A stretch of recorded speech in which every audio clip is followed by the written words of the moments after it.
Cześć wszystkim, witam wszystkich bardzo serdecznie w nowym odcinku po przerwie długiej, która była spowodowana moją odklejką na perfekcjonizm, ale wracam, ponieważ mam już nowe mikrofony, które leżały chyba dłużej niż ich w ogóle używałam, ale mam plan teraz być regularna w tych odcinkach, także zaczynamy.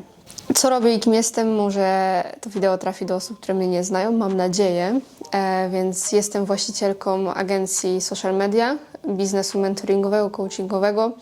Na tą chwilę zatrudniam już kilkuosobowy zespół i myślę, mam troszeczkę wiedzy, którą chciałam się dzisiaj z Wami podzielić. Temat odcinka wskazuje na to, że porozmawiamy sobie dzisiaj o tym, jak i w ogóle jak mi się to udało, że zwiększyłam swoje przychody z 9 000 miesięcznie do ponad 65 w górę. I co najfajniejsze, w żadnym miesiącu tak naprawdę nie było tendencji spadkowej, którą wygenerował mój biznes. Jak to zrobiłam? Jakie są złote rady i złote środki? I dzisiaj sobie o tym porozmawiamy.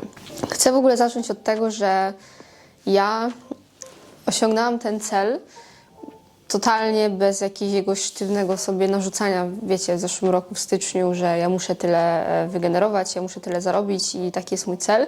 I do samego końca, póki go nie osiągnę, było to trochę inaczej. Ja zrobiłam to totalnie bez napinki, z gubieniem motywacji wiele razy. Imprezowałam też, podróżowałam, wiele razy sobie odpuszczałam, wiele razy jechałam po bandzie. I też wiadomo, byłam na siebie wkurzona, że jechałam po bandzie, ale chcę Wam dzisiaj w tym wideo pokazać, że naprawdę da się robić fajne wyniki w biznesie i w życiu, tak naprawdę nie napinając się na to i nie poświęcając jakoś, wiecie, dużo, bo ja naprawdę też jestem człowiekiem, a tym bardziej też, wiecie, jestem młoda, lubię też imprezować, lubię podróżować, lubię doświadczać, lubię się czasem opierdalać. Muszę to wyciąć. I da się to zrobić. Dzisiaj Wam troszeczkę przybliżę, jak ja to zrobiłam i jakie były moje złote środki. Ja tutaj mam w ogóle ściągę w telefonie, jakbym się gubiła, więc tak jak będę sobie zerkać, to zerkam sobie do telefonu. Więc zaczynając w ogóle od początku, może nie biznesu, bo nie o tym jest odcinek, a początku tego roku, jak to wyglądało i z jakim nastawieniem weszłam w ten rok. Ja w rok 2023 weszłam z totalnie tragicznym nastawieniem. Myślałam, że to będzie mój najgorszy rok życia. Przez wypadek, który miałam niespełna 2 lata temu i przez 2 operacje, które przeszłam, zaraz też czeka mnie 3. I ja wtedy byłam przed tą drugą operacją, byłam po pierwszej, którą trzeba było poprawiać. Byłam totalnie załamana, że te więzadła mi się znowu w kolanie pozrywały. Mówię, tragedia, nie wiem jak ja sobie poradzę, ale słuchajcie, pierwszym myślę takim czynnikiem, już zahaczając o to, co się do tego przyczyniło, była właśnie ta cholerna operacja, która paradoksalnie dała mi bardzo, bardzo dużo dobrego w życiu i tak naprawdę ten wypadek i operacje są zarazem rzeczą, która była najgorszą rzeczą, jaką mi się w życiu przydarzyła, ale też najlepszą. Dały mi one to, że ja usiadłam po prostu na tyłku w moim mieście rodzinnym i byłam odcięta od bodźców, bo byłam unieruchomiona, więc ja miałam czas, żeby się sfokusować na pracy. Więc ja tak się w to fajnie wkręciłam, że wykorzystałam tą tragedię, tak już to nazwijmy, na największy plus mojego życia tak naprawdę i dzięki temu zasługuję to, że jestem w miejscu, w którym jestem dzisiaj. Więc te operacje dały mi bardzo dużą siłę i determinację, tym bardziej w wytrwałości i dążeniu do celu, który sobie gdzieś tam założyłam. Ale jak już wspomniałam, ja nie stawiałam sobie sztywnego celu, że ja muszę zarabiać, nie wiem, 30 czy 50 tysięcy, bo ja w styczniu dla mnie kwota, nie wiem, 30 tysięcy czy 20 tysięcy była jeszcze taką, wiecie, wow, czymś naprawdę wielkim względem przychodu, który generuje firma. Więc to nie było tak, że to był mój cel. I to też było właśnie kolejnym czynnikiem, takim przyczyniającym się do tego sukcesu. Chociaż no to nie jest sukces, ale jakiś tam, wiecie, level, na który udało mi się wspiąć, było to, że mój cel wcale nie był skorelowany wokół finansów, wokół pieniędzy. Moim celem było rozwinąć firmę do imperium. Nadal to jest mój cel. Moim celem było to, żeby zbudować zespół, żeby uwolnić swój czas, energię, żeby być dumną z tego, co stworzyłam, żeby patrzeć na swój biznes, na swoją firmę z dumą, żebym swoje nazwisko też nosiła z dumą. Tak naprawdę, wiecie, mózg i nazwisko są najcenniejsze dwie rzeczy, które mamy. Ja to zawsze powtarzam. I myślę, że dlatego też, że ten cel nie był skorelowany na pieniądze i na hajs, wiecie, na coś materialnego, to chyba dlatego właśnie te pieniądze były skutkiem ubocznym. Moje życie też toczyło się wokół firmy, nadal się toczy. Moja firma i mój biznes jest oczkiem w głowie, jest moją też pasją. Ja to uwielbiam robić, kocham swoją pracę. A wiecie, jak kochacie swoją pracę i kochacie i robicie to, co lubicie, to nie przepracujecie ani jednego dnia. Ja też tak trochę się czuję, więc myślę, że też to jest kwestia tego, że ja swoje życie podporządkowuję pod mój biznes. Jestem na tym absolutnie sfokusowana i jest to dla mnie numer jeden tak naprawdę w życiu. Kolejny czynnik, który się przyczynił do tego cholernie mocno, to jest to, że ja wybrałam niszę w niszy. Na początku roku byłam jeszcze w niszy. Miałam niszę tam, wiecie, beauty, medycyna estetyczna, ale z kolejnymi miesiącami, też z początkiem roku, ja jeszcze bardziej się zaniszowałam. Ja zaniszowałam się do klinik modelowania sylwetki, do maszyn high-tech, do tylko miejsc, gabinetów i klinik, które mają w swojej ofercie maszyny high-tech. I to też mi pozwoliło jeszcze bardziej wyspecjalizować się w zakresie tego, co robię i czym się zajmuje moja działalność. Nie da się być ekspertem we wszystkim, w każdej niszy i w każdej usłudze. Jest to niemożliwe, więc trzeba po prostu wybrać niszę i się maksymalnie w niej zaniszować, stać się absolutnym ekspertem i zebrać sobie po prostu monopol na tą niszę. Wtedy bardzo łatwo będzie Ci dostarczać też wyniki Twoim klientom, czy to usługi, czy produktu. Kolejny czynnik, który myślę był bardzo kluczowy i ja dopiero chyba teraz sobie uświadomiłam sprawę z tego, jak bardzo on był kluczowy, to było to, że ja zmieniłam model biznesowy mojej firmy.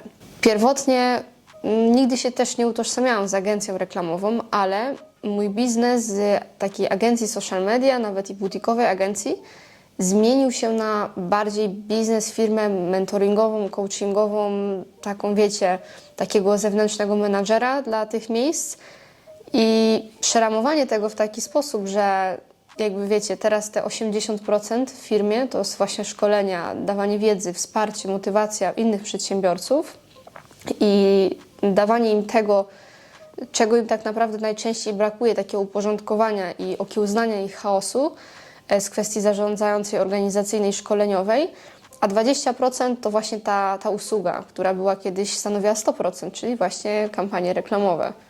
I jak ta zmiana modelu biznesowego przyczyniła się do wzrostu przychodów w mojej firmie? W taki sposób, że my zaczęliśmy się bardzo wyróżniać na rynku i klient, mając do wyboru nawet inną niszową agencję w naszej niszy, zawsze wybierał nas. Albo przychodził do nas z innych agencji, często niezadowolony.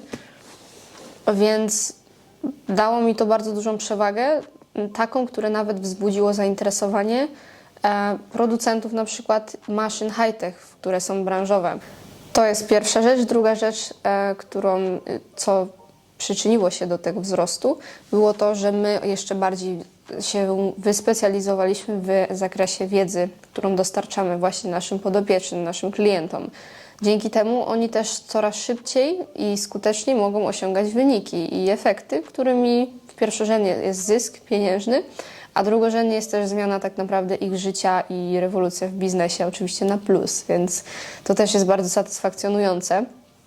I klienci to widzą, czują, też przychodzą do nas sami.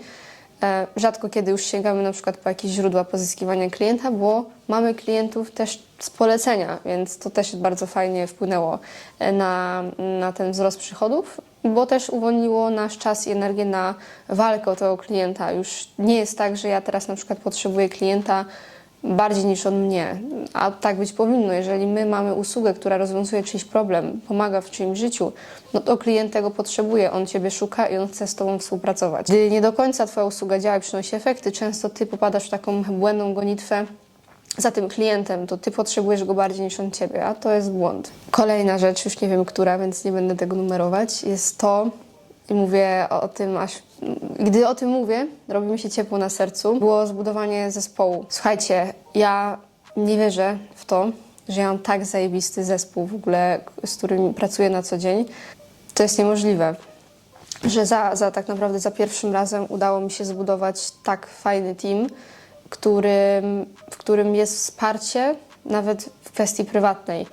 I tym bardziej wczorajszy dzień mi to też bardzo pokazał, że my chyba nawet już bardziej traktujemy siebie jak rodzinę, co jest uważam bezcenne w pracy i to się chyba nie zdarza. Wiadomo, też jest druga kwestia, że czasem ciężko to wydzielić, wiadomo, koleżeństwo i przyjaźń, a praca, ale myślę, że taka ciepła atmosfera, która jest u nas, naprawdę bardzo dużo wpływa na progres, który osiągamy wspólnie względem pracy. Co to mi dało? Co w ogóle mi dało zbudowanie tego zespołu? Przede wszystkim uwolniło mój czas i energię, którą ja na tym etapie mojej wiedzy, mojego doświadczenia mogę poświęcić na rzeczy i działania, które w największym stopniu wpłyną na rozwój mojego biznesu. Przykładowo, aktualnie najmniej to, co mi tak naprawdę może dać zarobić, to gdybym ja się zajmowała ustawianiem reklam i kampanii reklamowych dla klientów.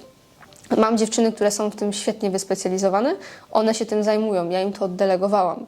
Dzięki temu uwolniłam swój czas, który na przykład poświęcam na ulepszanie procesów, poświęcam na, nie wiem, nie powiem, że poświęcam na marketing, bo marketingu robię mało i cały czas z tym walczę, ale poświęcam na rzeczy, które pchają to do przodu i to są rzeczy, działania, których nikt za mnie nie wykona. Albo nikt nie wykona, albo nie wykona lepiej. Więc na pewno właśnie dało mi to uwolnienie mojego cennego czasu i energii. Też to jest fajne, że udało mi się stworzyć przestrzeń, w której ludzie, myślę, chcą pracować, przez co im też się pracuje przyjemniej, przez co oni mają lepsze efekty, przez co też firma ma lepsze efekty. I każdy jest happy po prostu w takim zespole. Kolejna rzecz, i tu jest chyba już jedna z przedostatnia. Nie boję się ryzykować. Może wcześniej się bałam, ale w tym roku totalnie się nie bałam ryzykować i podam Wam to na przykładzie właśnie budowania zespołu. Ja jeszcze do czerwca, do lipca miałam tylko jedną dziewczynę w zespole i stwierdziłam, ok, to jest czas, żeby zatrudnić kogoś dalej. I mówię, dobra, jedna osoba kolejna, czyli żeby nas było 3 łącznie, będzie w porządku. I słuchajcie, co ja zrobiłam. Ja zamiast jednej osoby zatrudniałam 3 osoby. Myślicie, że ja na to miałam budżet i firmy na to było stać? Absolutnie nie. A dlaczego to zrobiłam? Bo wiedziałam, że zatrudnienie 3 osób pchnie mnie już totalnie, no nie będzie odwrotu, niż do tego, żeby po prostu mieć przede wszystkim przychód w firmie, który utrzyma tych 3 kolejnych pracowników tak naprawdę. Ale to było naprawdę game changerem, bo przez to, że ja zostałam, wiecie, postawiłam sama siebie przed ścianą, spowodowało, że ja musiałam coś wymyśleć. I ja to pchnęłam dalej. Znaczy, właściwie to już sam zespół to pchnął dalej. Bo razem z 2 dziewczynami kolejnymi do adsów, do opieki nad klientami, wzięłam też Mikołaja, który jest aktualnie wolnym elektronem, tak to nazwijmy, i wszechogarnia wszystko. Niektóre rzeczy już robi lepiej niż ja, więc to jest dla mnie w ogóle kolejna rzecz, w którą nie dowierzam, na jak super osoby trafiłam. Ale to też znowu spowodowało to, że firma sama siebie napędza. I to jest bardzo ważne, żeby wiedzieć, w jaki sposób ryzykować i jakie decyzje podejmować, żeby uzyskać taki efekt w biznesie. No i ostatnia rzecz, którą mam na mojej liście, moi drodzy, to jest to, że inwestowałam w wiedzę i we wsparcie takie 1 na 1. Wiadomo, kursy kursami, jakieś można sobie przerabiać te kursy, czytać e-booki, książki, ale nic nie da Wam takiego zwrotu inwestycji w wiedzę czy w kursy, jak taki indywidualny mentoring. Więc wiedza to jest bardzo ważna, szczególnie wiedza od osób, które są tam, gdzie Wy chcecie być, żeby korzystać właśnie z doświadczenia osób, które są wyżej po prostu, są tam, gdzie Wy chcecie sobie dojść, gdzie sobie dążycie, bo wtedy o wiele, wiele szybciej idziesz, naprawdę, niż, wiecie, zastanawianie się, mam jakiś problem i kminienie nad nim, głowienie się, jak ja to rozwiążę, a często wystarczy mieć przede wszystkim, oczywiście trzeba mieć, zadać komu to pytanie, ale kwestia zadania tego pytania do Waszego mentora daje Wam tak naprawdę rozwiązanie w sekundę, a nie na przykład w kilka tygodni. Także to by było chyba na tyle z takich kluczowych czynników. Ja wiem, że może się niektórzy tutaj po tytule spodziewali jakiś, wiecie, plan działania krok po kroku i przepisu gotowego na to, ale powiem Wam, że nie ma przepisu na coś takiego. To, wiecie, jak widzicie takie wyniki u innych ludzi w innych firmach, one zawsze są warunkowane przez, może właśnie nie zawsze ciężką pracę, bo ja nie uważam, żebym jakoś ciężko pracowała na to, w sensie, no wiadomo, zależy jak to definiuje ciężką pracę, ale musicie mieć świadomość, że nie ma na to takiego przepisu. Po prostu musicie zacząć działać i też przetrzeć tą ścieżkę pod siebie i pod swój biznes, pod to, co robicie. Wierzcie mi, nie ma jednego przepisu i planu działania krok po kroku, który by wam dał taki, wiecie, tą ścieżkę. Chociaż może spróbuję to rozpisać w jakimś odcinku.